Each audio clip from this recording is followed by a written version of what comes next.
ఎక్కడో పుట్టిన పిల్ల, ఎవరో తల్లిదండ్రులు అంత ప్రేమతో పెంచిన పిల్ల ఇంటి పేరు వదిలేసింది, వంశం వదిలేసింది, తన ఊరు వదిలేసింది, తన వారిని వదిలేసింది, తన తల్లిదండ్రులను వదిలేసింది, బంధువులను వదిలేసింది, స్నేహితులను వదిలేసింది.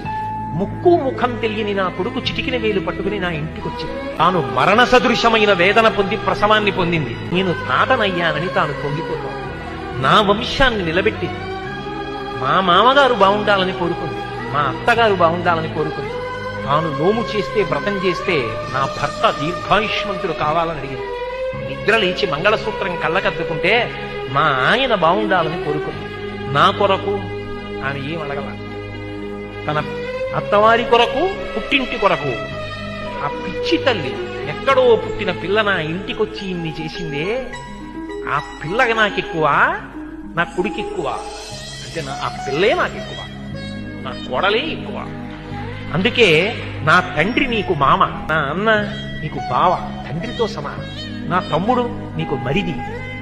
ఇప్పుడే పుట్టకపోయినా నీకు 2 ఏళ్ల తర్వాత కొడుకు పుట్టినా నీకు కొడుకున్న దాంతో సమానం, ఇదిగొచ్చిన కొడుకుతో సమానం. మా అమ్మకి కొడుకు ఎంతో నీకు మరిదంతే, నీకు కొడుకుతో సమానం. ఇప్పుడు ఆయనకి చెందినవన్నీ ఆమెకు చెందినవైపోతున్నాయి.